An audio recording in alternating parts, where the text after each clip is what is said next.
El 17 de marzo de este año, debido a la pandemia, al COVID-19, se inició el confinamiento social obligatorio. Ese día, Juanjo Fernández empezó a publicar en su cuenta de Facebook una serie de textos que daban cuenta de lo que acontecía, de lo que él observaba a su alrededor, como cronista y como testigo privilegiado de un momento histórico. Con los días, esos textos fueron complejizándose, adquiriendo mayor densidad y además mostrándonos la mirada del cronista, la mirada de Juanjo, una mirada sensible, una mirada también por momentos muy crítica de lo que observaba, pero no exenta de una buena dosis de humor. El día 30 de junio, día que termina el confinamiento, Juanjo escribirá sus últimos dos textos. Todos esos textos han sido reunidos y publicados en el libro Residuos del Insomnio, Crónicas Desconfinadas, publicadas por la editorial Peiza. Leídas en su conjunto, creo yo, adquieren una mayor dimensión. Y justamente sobre este libro, que yo les recomiendo mucho, conversé con Juanjo hace unos días y quiero compartir con ustedes dicha conversación.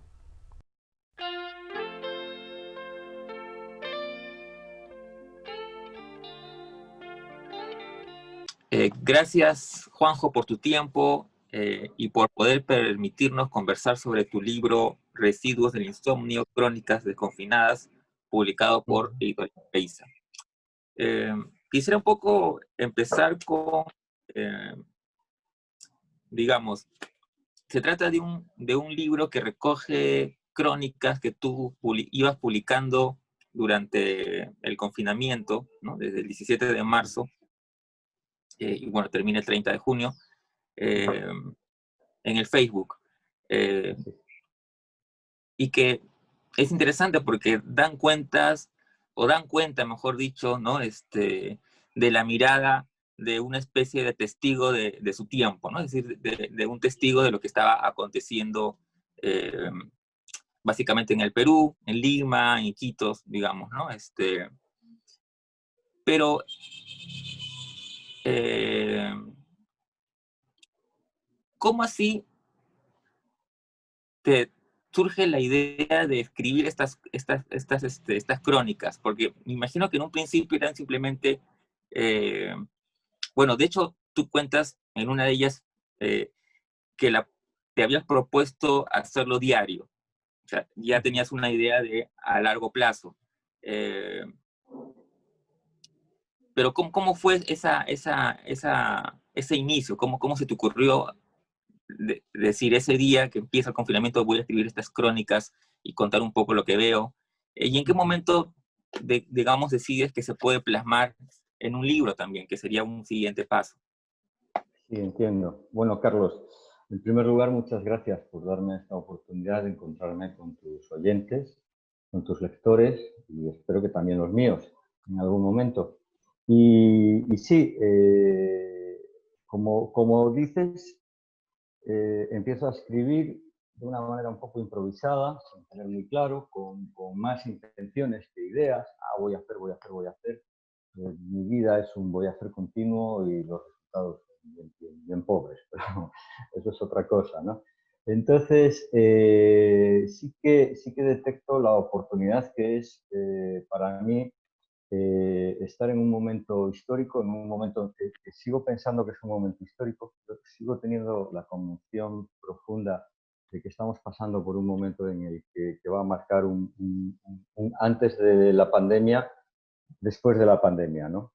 No tanto por las consecuencias de carácter salud terribles, las muertes, la enfermedad, el sufrimiento de tantas personas y tantas familias, sino por las consecuencias sociales que nos ha traído, que ha venido acompañado, ¿no? Entonces, mmm, yo tengo esa idea desde el principio y tengo la oportunidad de salir a la calle porque tengo el salvoconducto como periodista y una bicicleta que me deja mi amigo François. Siempre lo digo para saludar a François. Y empiezo con esas primeras crónicas que has podido ver, que son unas crónicas como muy de he salido, me ha pasado esto, me he encontrado con esta persona, me ha contado esto. Y he pensado que, oye, vaya, Pero creo que a partir de la primera ampliación del confinamiento, ya vamos viendo que esto no va a ser una cosa de 2 semanas en 2 semanas, ¿no? Y yo también veo que quiero contar más cosas. Empiezo también a tener miedo de salir a la calle. Empiezo a temer los comentarios que me llegan. No salgas, no salgas, no salgas. A salir voy a salir. Me voy a cuidar, voy a tener cuidado, voy a llevar siempre mi tapaboca, voy a guardar la medida de seguridad, pero voy a salir. Es una oportunidad para alguien cuyo oficio es contar las cosas con una cámara o con un bolígrafo y tiene la oportunidad, ya para mí era un deber salir, ¿no? Otros amigos me decían, eres nuestros ojos en la calle, ¿no? Eso me animaba mucho. Y decía, pues, no, tampoco me voy aquí arriba y a exagerar y testigo del mundo. Pero sí es cierto que yo podía salir y ellos no. Entonces, el ir a la esquina, o el ir al otro barrio y ver si la fila del supermercado de Miraflores era más larga que la de Chorrillos, bueno, pues ya es un testimonio, ¿no? Interesante que muchos amigos me agradecían. Pero hay un momento en el que sí que, no sé exactamente cuánto, también empiezo a ser más analítico, a enjuiciar, señalar las medidas que se van tomando, las consecuencias que tienen, la repercusión, qué opinión tengo al respecto. Veo que además, como yo, un españolito que lleva aquí un poco tiempo, ¿no? 6 años, y va a venir aquí a explicarle a la gente, que ha vivido cuando Alan García, cuando Fujimori, aquellos años de, ¿no? Entonces, siento de alguna manera como que necesito autojustificarme, no tanto autojustificarme, sino como a aquella persona que me lea, decirle, bueno, mira, lo que yo soy es esto, de donde yo vengo es de por aquí, y si pienso de esta manera es un poco por la educación que he recibido, por mi infancia, por mi familia. Entonces empiezo a hacer crónicas que tienen que ver con la familia, con mi padre que era artista, con mi madre, con cómo yo siento la fotografía como profesión, como arte, cómo siento el oficio, cómo siento los medios de comunicación. Entonces se va alargando, se va alargando, se va alargando, igual que me estoy alargando ahora yo en la respuesta, y empiezo a tener conciencia de que esto es un libro, de que me gustaría que fuera un libro. Cuando termino la última crónica, la 64, que es el último día de confinamiento, el 30 de junio, me acuerdo bien, porque además es el día de mi cumpleaños, digo, es perfecto para acabar. Aquí ya cierro. Lo que tenga que venir después será otra cosa. Pero yo ya dejo de escribir crónicas en el Facebook y ahora ya pensaré en otra cosa. De inmediato escribo a Germán Coronado y le digo, Germán, mira, las he juntado todas en un Word, ¿lo quieres ver? Venga, claro.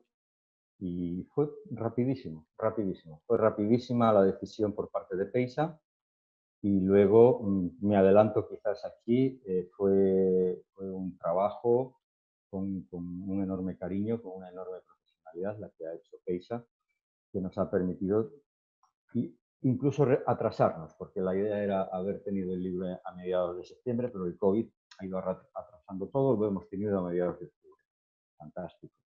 Un libro precioso que no dejaré de estar agradecido nunca a Peisa por el trabajo que ha hecho, a Renzo por su diseño de cubierta y toda la diagramación, a Germán y a Cristian por el mimo que le han puesto mirando cada palabra una y otra vez, para que no haya una errata, para que no haya una idea que no se entienda. Y bueno, la valentía, ¿no? La valentía de lanzar 1.500 ejemplares a un autor novel español que nadie conoce y que soy yo. Entonces, eso te puedo contar. Claro, el libro, sí, es un libro bastante orgánico en realidad, y no solamente, si bien como tú dices, en los primeros textos dan cuenta simplemente de un observador, ¿no? poco a poco ese observador va plasmando más cosas también de él, ¿no? Entonces uno va notando la mirada particular de este narrador, ¿no? Que en esta suerte de incluso se podría leer como un diario personal en el que va acotando ideas de lo que ve, reflexiones que hace, también compartiendo algo de su propio mundo interior. Eso me parecía muy, muy interesante. Incluso, ¿no? Yo cuando le leía tenía la sensación también de una novela obviamente distópica, ¿no? Porque eh, cada texto empieza con unas cifras, ¿no? Las cifras de los contagiados y de los muertos. Bueno, los muertos aparecen creo que al cuarto, quinto día. Sí. Eh, Eso le da también otro significado, en fin, al conjunto. ¿En qué momento decides colocar esas, o, o, Al final ya pensando en la edición, pensando ya en todas esas crónicas como libro y pensando en la edición, y pienso que es importante, es decir, hay una evolución en mis palabras que no es una evolución mm, que yo piense, sino que es una evolución de la propia realidad. Van subiendo las cifras de contagiados, van subiendo las cifras de muertos, de fallecidos. Hay unas circunstancias terribles asociadas a ello que tienen que ver con la gestión, cómo se está gestionando la enfermedad desde los diferentes organismos de gobierno, ya fueran nacionales, ya sean regionales, incluso municipales, en las que empiezan a aparecer noticias relacionadas con la corrupción, alcaldes que se roban canastas, generales que engañan con los precios de los FPs, ayudas que no llegan, oxígeno que no llega, ¿no? Y el oxígeno es vital. Y la falta de oxígeno está matando a gente, ¿no? Entonces, pienso que esa cifra arriba ayuda a entender, ¿no? Como al principio dices, fallecidos 80, no sé cuántos eran. Al principio, el 17 de marzo, casos confirmados 31, ¿no? Dice aquí. El 24 de marzo, casos confirmados 21 y muertes 2, ¿no? Entonces, el tono en el que yo escribo, en el que yo lo cuento, es un tono que todavía permite un desenfado. El desenfado no lo pierdo en ningún momento del libro. El intentar compartir mis inquietudes con una sonrisa porque estoy hablándole a amigos que siento que están al otro lado de la pantalla, al otro lado del Facebook, ya sea en España, ya sea aquí. En España están más preocupados porque nos tenemos lejos, igual que nosotros estamos preocupados por la familia de España. Pero yo no quiero transmitir que estoy angustiado, asustado, encerrado en casa, sufriendo. Quiero, porque es que además no lo estoy, porque es que además llevo todos los días y le digo a mi esposa, Rosa, qué suerte tenemos. Y Rosa lee.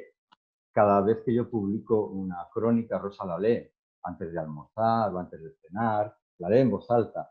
Entonces yo la oigo y veo lo que he escrito, porque a veces me equivoco, cometo erratas, no sé qué, luego lo corrijo y digo, oye, pues no me disgusta, ¿no? Porque las personas que escribimos o que escriben, yo no sé si le pasa a todos, pero a mí me pasa que luego me dan como mucho roche leerme a mí mismo, ¿no? Me da medio roche, digo, ay, no, es que bueno, y ya escucharle a otro, leerme a mí, ni te cuento, ¿no? Yo casi prefiero salir de la habitación.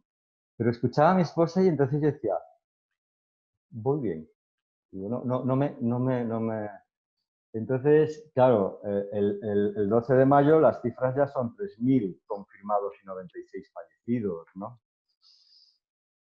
El 11 de junio las muertes son 206.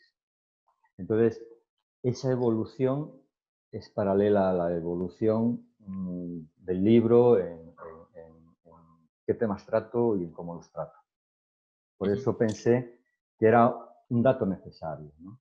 Y con muy buen criterio, luego ya Germán y Cristian supieron, y Renzo supieron dónde colocarlo, en qué manera, ¿no? A la derecha, a la izquierda, abajo, arriba, eso ya, cosa del editor, que lo ha hecho muy bien. sí, Y eh, mencionaste algo que me parece también muy interesante, eh, y esa dosis de, de humor en realidad, ¿no? Tú la llamaste de otra manera, pero es una dosis de Desenfado o alegría. un particular.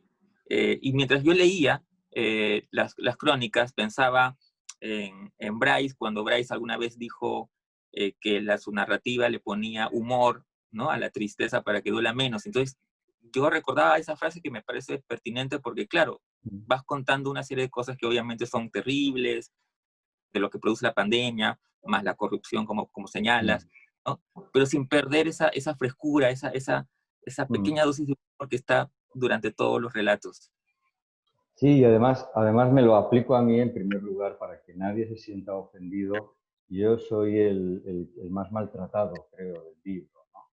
Entonces no dejo de señalar todas las tonterías que me pasan y que el lector sepa, o sea, el que nos está escuchando a través de tu programa, de saber que todas son ciertas. O sea, compro rocoto en vez de comprar pimiento, me quedo tonto en, en el, en el supermercado buscando un champú y luego compro acondicionador.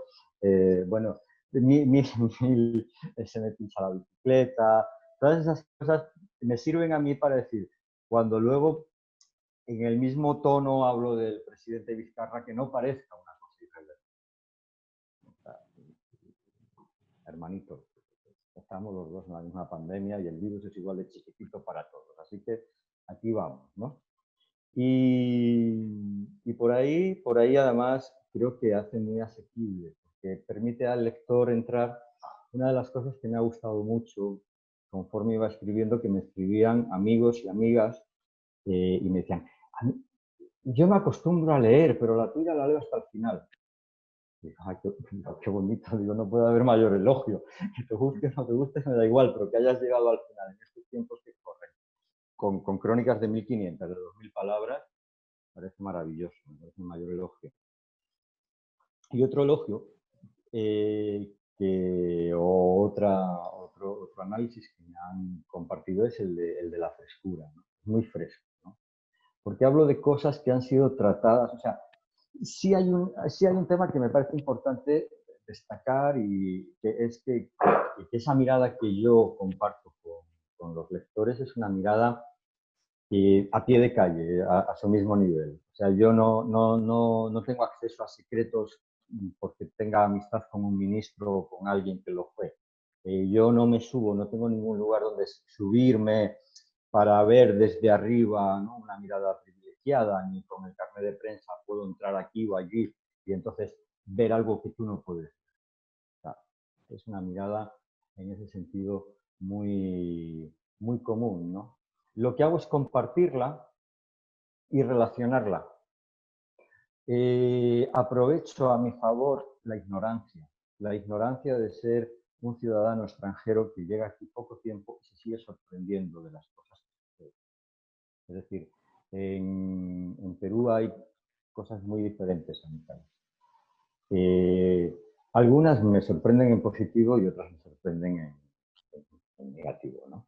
Una de las cosas que más me sorprenden dolorosamente es la desigualdad tan grande, la injusticia social tan grande que se vive, ¿no? Que también existe en mi país, también la señalo en alguna crónica, también señalo ejemplos, ¿no? Entonces, pongo juntos un montón de cosas que leo y que me llaman la atención y que de repente me dicen, oye, es que es verdad, a la gente se le ha olvidado, porque como vive con ello desde que nace, lo ve normal. Y no es nada normal. Hay cosas que no son nada normales, pero nos habituamos, ¿no? Entonces, esta era una idea transversal a otra cosa que te estaba contando. Claro, me dicen, es que es muy fresco. Y bueno, yo tengo que confesar que yo no tengo formación, ninguna formación como escritor. Si tengo alguna formación es más como lector. La formación que yo he estudiado 3 años en la universidad en España, sin terminar los estudios de geografía e historia. Allí tenía una asignatura que era literatura y desde que tengo uso de razón, desde que con 11 años, yo empecé, ya me incorporé a la revista del colegio en el que estaba, ¿no? Siempre he estado vinculado, me ha gustado leer y me han enseñado a leer, pero no tengo una especial formación como escritor. También como fotógrafo soy autodidacta, hasta muchos años, 20 años de ejercicio de la profesión, en que decidí estudiar como fotógrafo, ¿no? La fotografía durante 3 años. Quizás eso me da esa libertad de no saber. De nuevo vuelvo a poner la ignorancia como aliado, ¿no? O sea, cuando me encuentro en un jardín del que no sé salir, sujeto, verbo, predicado, no me lío. Y si tengo ideas para poder desarrollarlo de otra manera, pues ya me meteré subjuntivas. Me voy a... Y una amiga me decía, es que te estaba leyendo y me daba la impresión de que te tenía al lado en Juanito y que me lo estabas contando. Creo que por ahí es por esa definición de frescura de los textos, que han sido más de 2 veces que me lo han dicho, y claro, yo me he puesto así como, soy yo. Pero bueno, me lo sigo sin creérmelo, ¿eh? Te soy sincero, Carlos, yo sigo sin creerme que tenga un libro ahí publicado. Claro, Y tan bonito además, y tan bonito, y tan bien hecho. es verdad, hay una frescura, hay una coloquialidad que hace que uno pueda entrar muy rápidamente a los textos. Pero también, como también mencionaste tú, hay una mirada crítica de lo que ves. Tú decías hace un rato que de alguna manera tratabas de, eh, no sé si disculparte fue la palabra que escogiste, por el hecho de ser extranjero. Como de explicarme Pero más yo te quería bien, ¿no? preguntar más bien, contra, justificarte fue la palabra que Justificarme, escogiste. sí. Y yo más Tampoco, bien pensaba, tampoco sea... claro, yo más bien pensaba en que quizás justamente esa distancia, ¿no? Te permite ver cosas que nosotros, digamos, no podemos ya ver. Quizás esto hace que uno se confronte también al leer tus crónicas, ¿no? Con problemáticas que quizás no la habíamos visto teniéndolas en las narices prácticamente. ¿Tú piensas que de alguna manera esa distancia te permite dar una Creo que me da mirada un poco? ventaja.